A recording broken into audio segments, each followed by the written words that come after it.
I think it's very related with this big data analytics paradigm because it's focused in the data. So many companies right now, they have, big companies I mean, no, it's not. They have the CIO and the Yeah. CDO. Yeah. Yeah. It's very useful to have this role in companies that are data driven. Okay, very typical in I don't know, in the banks, for instance, they have usually this kind of roles. Okay, right now they are very focused on data. They have doing very, they are going in deep in this data area, and they have this kind of roles. Yeah. But there is still the CIO. Yeah. Yeah. Well, there are many different organizations of the people. It depends of the strategical objectives of the company, but you can have the CIO in one side, and you can have the CDO in other side. Sometimes the CDO depends of the CEO, but sometimes no. It could be in this way. It depends the objectives of the company. There are many organizations, possible organizations. Yeah. And the UX stands for user experience? User experience engineer. Yeah, user experience. Yeah, user experience. The experience of the user. Yeah, it's very important to deliver properly the information to the end user. Yeah.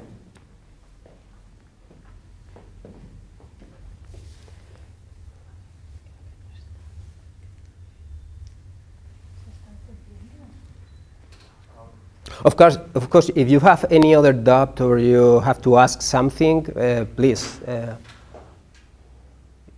Okay. Do you have you already seen in the previous class these kind of things or not? I think so. I have.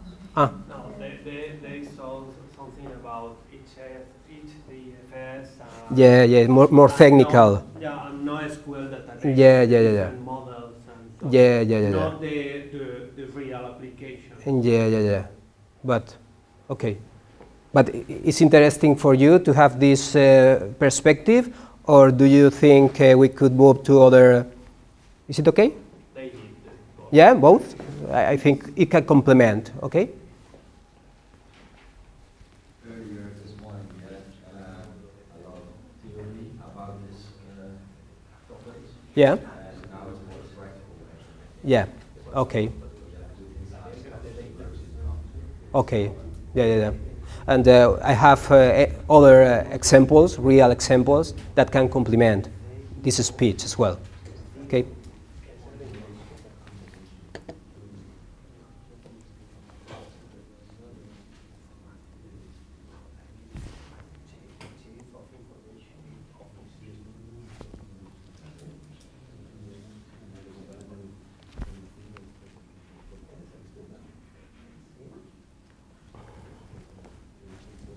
No.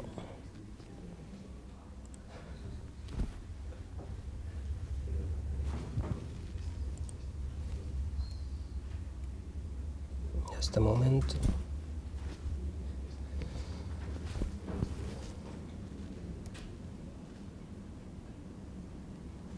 Whoops. Oops. No.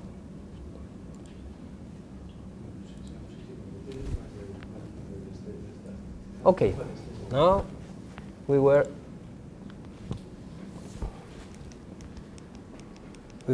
talking about UX engineers. Okay? Understood? Okay. So with this, in the companies, we have different kind of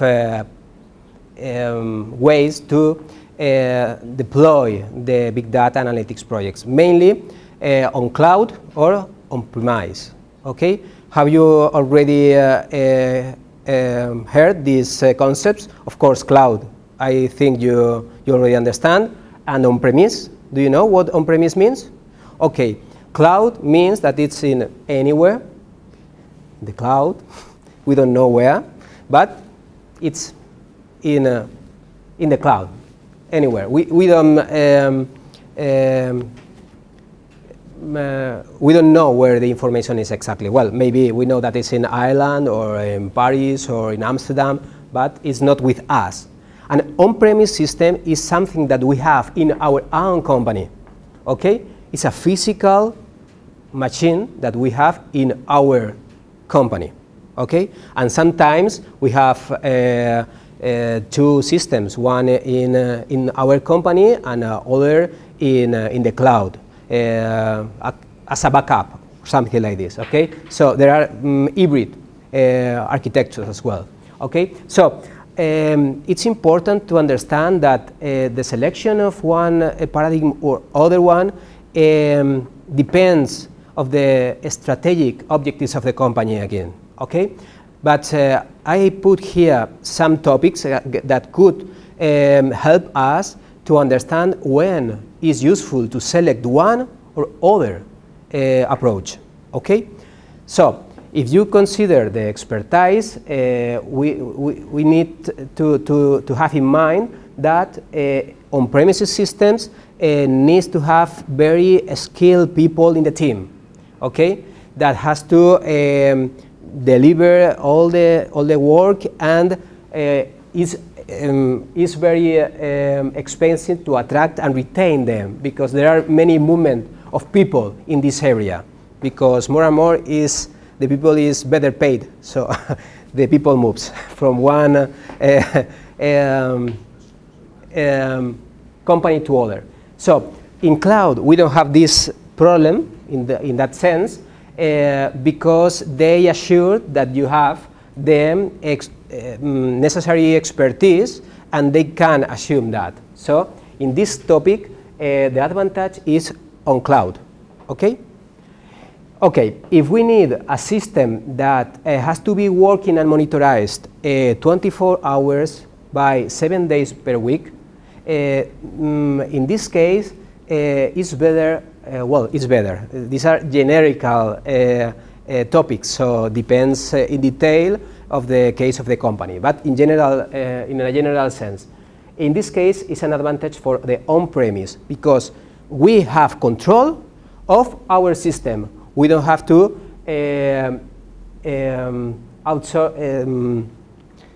trust on the other cloud service providers. Okay? The topic, the scale, we talked about that before. On-premise systems, when we have our own system in our company, it's not so easy to scale. It's very, it's not quick, it's not fast, and sometimes even is a bit expensive that to scale the systems on cloud. So in this case, the advantage is on cloud systems. Okay? Trust. If we have in our house, we can trust what we are doing on the system. Okay? But on cloud, well, we have to trust on someone for sure. So in this case, on-premise could be an advantage for the companies that they have sensitive information. Okay? Compliance, very important question. On-premises systems needs to deploy and continuously being assuring that we are low compliance. Okay? And if you are doing this by yourself, you need to have your own team to assure that. Otherwise, there are many risks and very penalties, very big penalty, huge penalties that could be that the company could have. Okay, it's and right now with the GDPR laws, I think all of you know more. Okay, so in this case, the cloud it's a bit better, because the cloud services providers, they have their own teams that they are specialized, and they assure that all the information is going to be assuring the low compliance. Okay? About the SLAs, do you know what SLA is? Okay, it's a service level agreement. It means if I have a user that needs that the information has to be ready always, I have to assure that if the system goes down, I have time agreed with the end user that is agreed with the user, okay? And the SLA reflects which are these kind of agreements, okay? In this case, it's better a cloud paradigm because again, they are very ready to react when a problem is, okay? Understanding the business is better the on-premise because you can do what you need in your system. Security, it's better on-premise when you have sensitive data. Maybe you could have customized algorithm to secure the information, and in this case, you can do what you need. You don't have to do other things with the cloud providers. Customization, of course, on-premise, and the cost model is better the cloud because usually is cheaper, not always. Later we will see an example, okay? So, with this, when we have considered the different topics that could give us the enough information to select a cloud or an on-premise system, then we have to sizing the architecture. And we use different steps to deploy the system. We have to analyze the problem, to understand the volumetric study, the requirements for response times and data transfers, the typology of business cases to exploit, the security aspects and policies, the strategic aspects, of course, and tactics, the environments that we need, and the input data analytics as well. Okay? Then, with all this information, when we understand what the business needs, we go to the design. The main thing is we decide which is the right architecture for our problem. We consider aspects related with the format of the data. We select the tools. We select also our providers. We select which kind of licenses we need. We decide if we need portability for the future or not. In this point, we have an initial sizing, okay, with a number of machines, the requirements of each machine, etc. Okay? Then we go to the deployment with the installation, with the integration with other systems, okay? Selecting the cloud, on-premise, or hybrid paradigm, and we deploy initially with the minimal characteristics, okay? Because if we select a cloud paradigm, usually I recommend to start on cloud, because if you see at the end that you don't need something, you can leave to pay.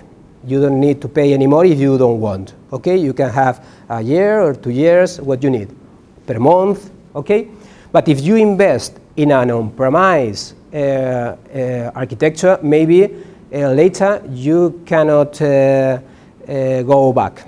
Okay, it's the difference. Okay, it depends the case, of course. Yes.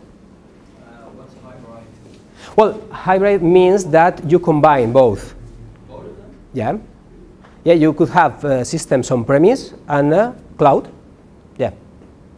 And be communicated by a secured network. Yep.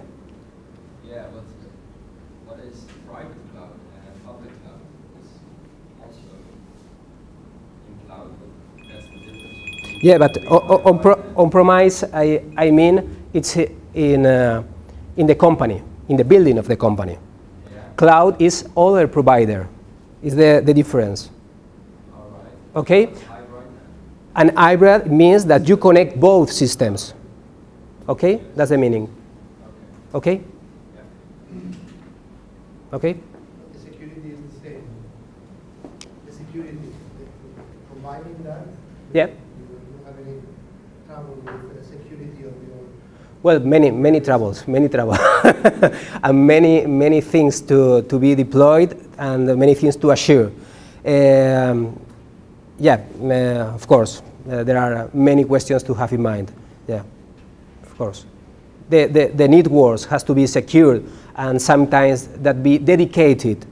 You don't have to use public networks and so on. Yeah, sometimes there are wires that are dedicated for you, for your company. Okay, but it's possible. Okay. Okay, and then when you have already deployed your system, then you have to configure the services, the security, the policies, to monitor the system, tune the sizing, because we start with a minimal initial deployment, but we have to scale when the data is increasing. Okay? Okay, so these are the stage. Okay? Okay, real case, sizing platform, big data cloud.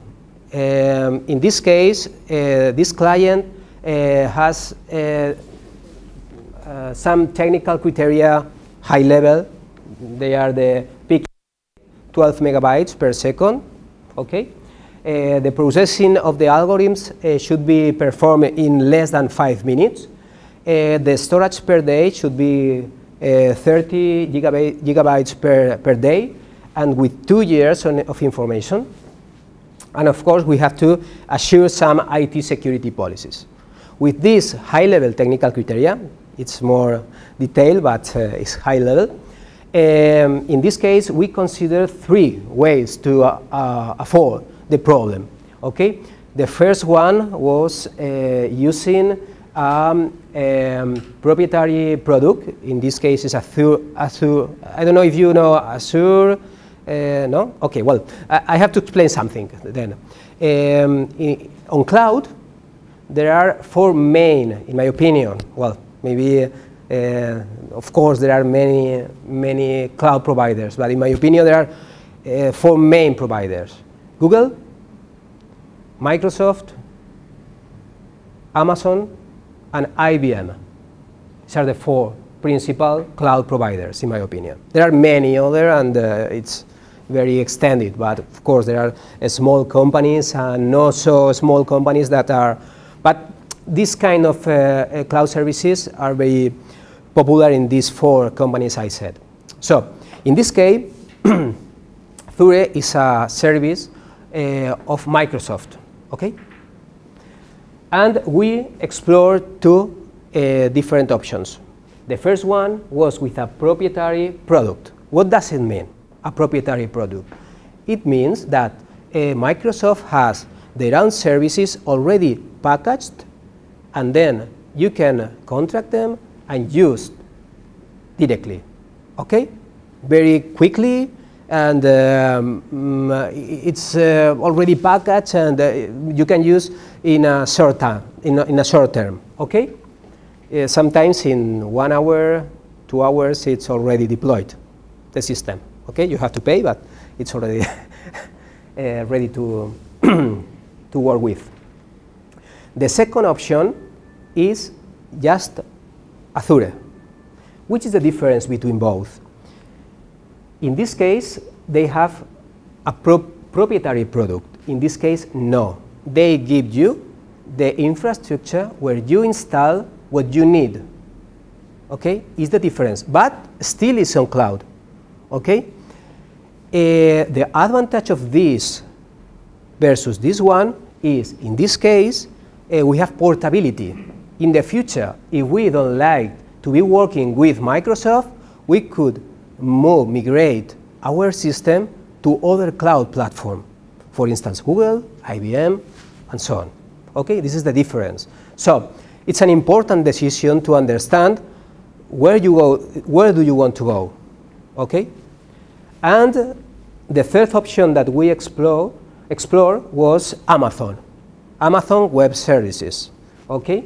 And in this case, the client decided to start with this option, okay?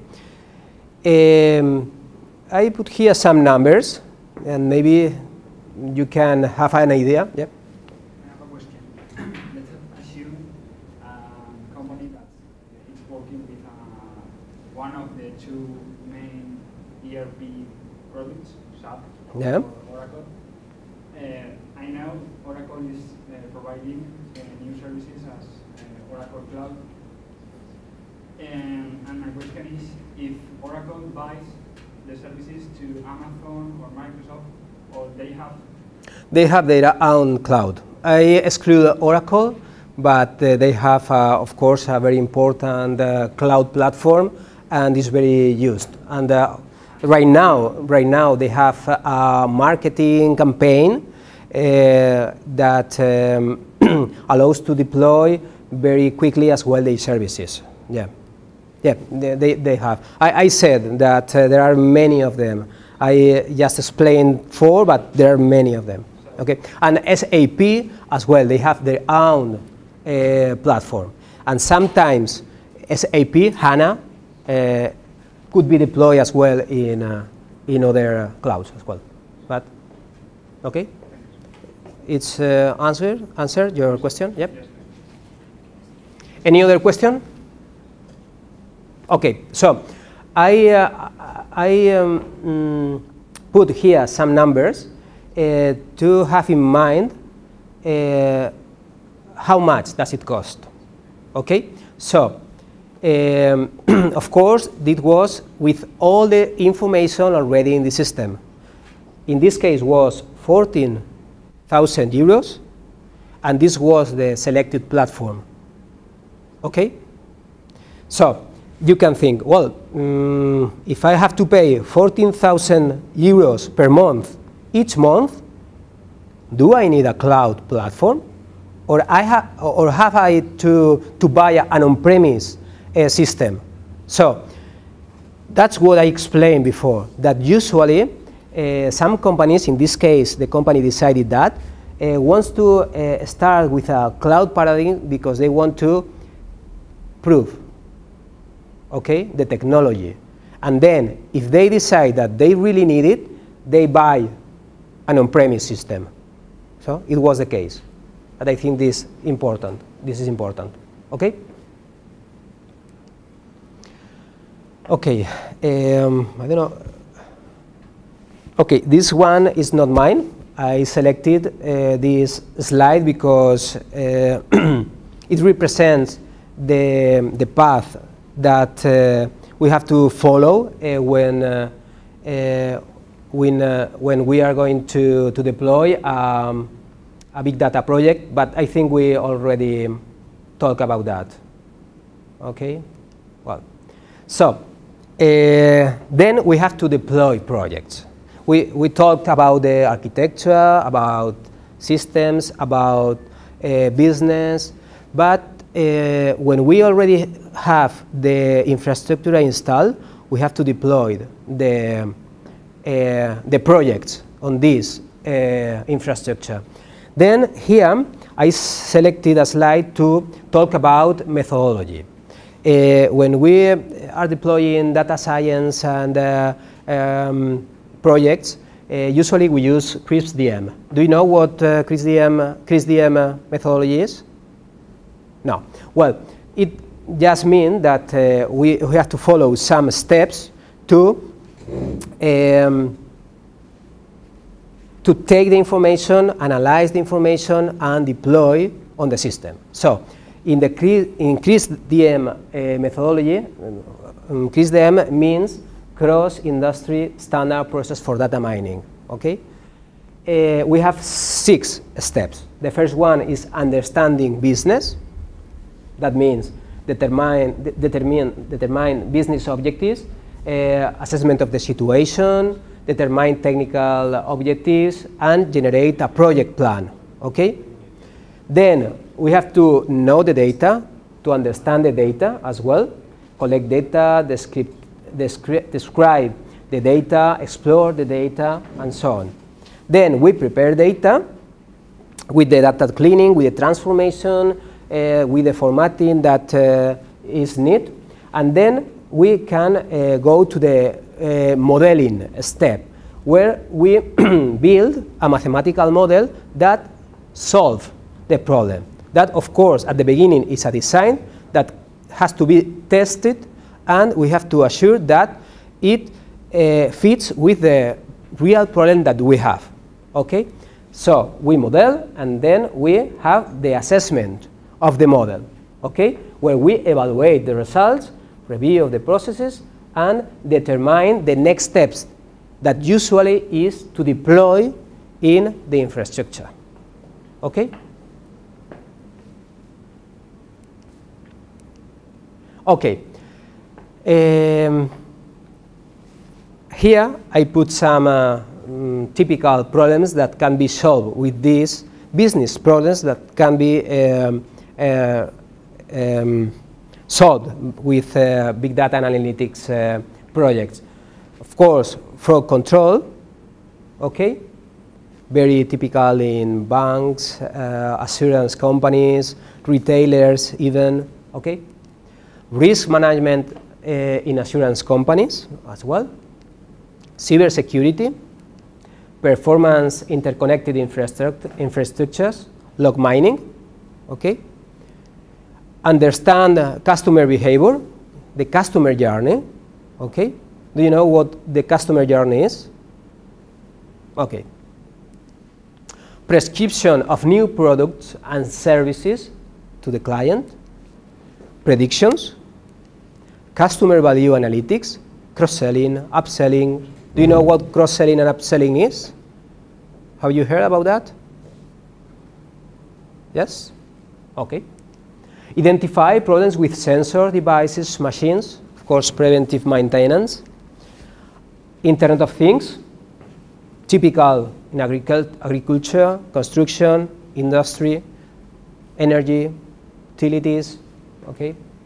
Marketing campaigns, of course, social network analysis, gamification, okay, optimization, traffic telephonics, etc. There are many of them, okay. Yes? How do you approach the cybersecurity problem? Well, the cybersecurity, there are many information that can be in your system. Your system receive information through your routers, through your networking systems. But you can archive this information and you can analyze this information. Usually, this information is raw data, no structure information. So, with this, you can perform mathematical models to understand what's happening. Okay? And it's a way to approach the cybersecurity problem in a company. Okay? Okay? It's a way. There are many. It's a way. Okay? It's the typical way. Okay? Any other question? Okay? Okay. Let's go to talk about other real case. This is dynamic pricing problem. Okay? In this case, the client again have their own data and they have also external data. Okay? This project was for a retailer. Okay? And here we have the sales information, the stock information, the items information, the locations information, master information in general, social media, the call center information, and of course external data that, as I said, as telco information, traffic information, weather, and events and holidays calendars. Okay? Excuse me? That is the way they go expensive, the travels and so on. And with all this, here we deploy a demand analyze model.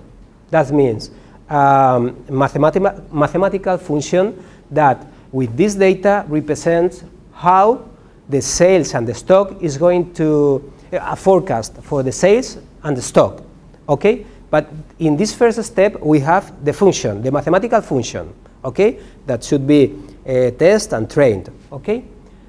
And when we trust in this mathematical model, in this function, we deploy a demand predictor with this function that in real time take all this information from the company and from outside of the company, and with this demand forecast, we are ready to predict which is the best price for each item in each moment.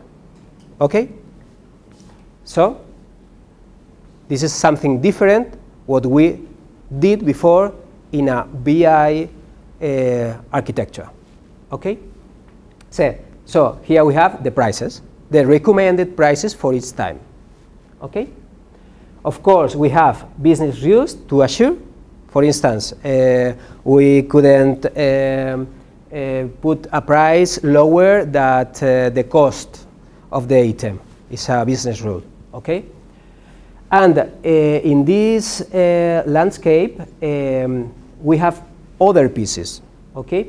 The first one is a central system where we orchestrate all the information and where we can perform advanced analytics of our problems, and where we could put some thresholds that can tell us if these models are right or not. Because these, usually in these kind of problems, the models are not useful for always. You have to continuously checking if the function is working properly. Otherwise, you have to train again the system. Okay? Do you understand that? Okay? So, with this, we have the price, the recommended price, and then here there is a system that is delivered to a person who works in the business, in a store, for instance, and this person decides if they apply the price or not, because the system can recommend something, but the person maybe is not interested to apply this solution. So, in this case, there is a device that is useful for the person who is in the store, for instance, to accept or not the recommended price. In this case, it's not completely automatic. Okay? And then, in this case, we can have electronic shelf labels that they are communicated with the central system. An electronic shelf label is a device where the price, when it changes, can be reflected in real time. It's electronic, an electronic label. Okay? And of course, we could have these big panels in the store with the main promotions or the main recommendations for the clients. And we could use mobile applications as well to deliver notifications depending on the profile of the client. Okay? Do you understand this case? Okay. So, here is an example of how we deliver this kind of projects as well in a high-level way. There are different stages. First, we understand the business objectives, determine data that can be analyzed, load initial raw data. We analyze the outliers that sometimes they are not needed, and we remove from the data. And we build the pre-model. We show and analyze with statistics the information, and then we select the main characteristics. Sometimes we use some algorithms as Boruta, for instance, or MR as well. Okay? Model training calculation in this case, we use decision 3, okay, for the forecast, okay, and for the, excuse me, and as I said before, we had two main problems in this case. One is the demand prediction, and the other one is the dynamic pricing or effective pricing. Okay, in this case, we used the decision 3. In this case, XG boost, and the optimization problem was solved with Covila. Okay. Okay. Now this is just more in-depth information. Okay, about how we deploy this kind of real cases. Okay, and this is well, a dashboard related with this problem, where we can see that we have a product that we can select here, and we have the information. For instance, at 9 o'clock in the morning, we don't have sell anything at 9 o'clock in the morning, but we have a stock of 3 kilos. Okay, and with this system, what we can see is when the day is advancing, we have here in this the real sales that we had in the company, okay, and these other lines represents the prediction of the system for the sales, okay, with different kind of criteria. Okay, excuse me.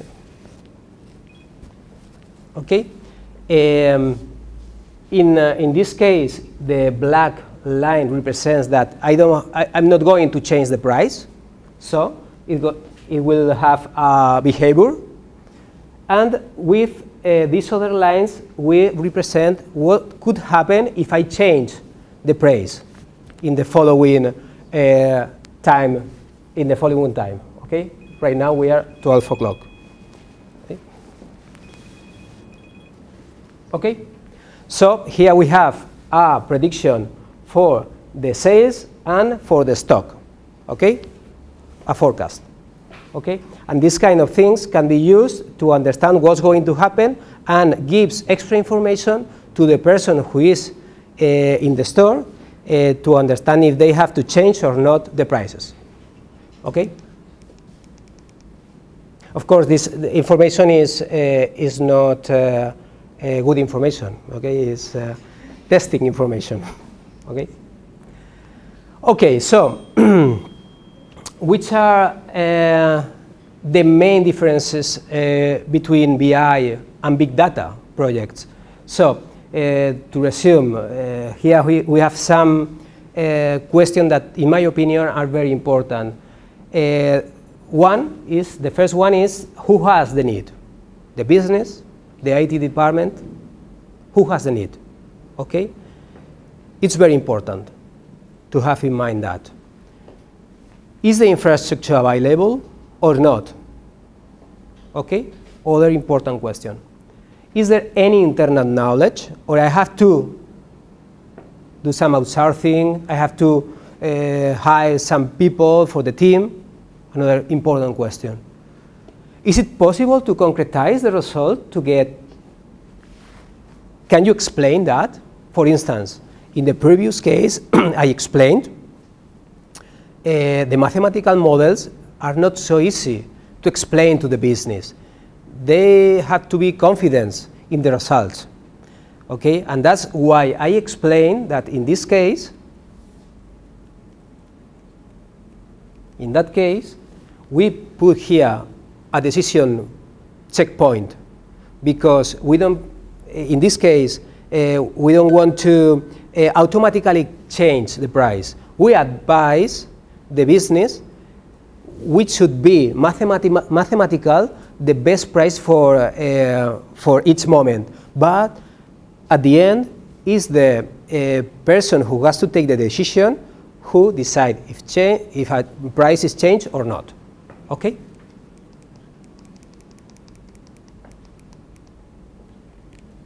Okay, can you explain that? It's related with that. Is there a budget line? Is the cost benefit of the project clear? Okay, a very important question as well. What is the deployment methodology?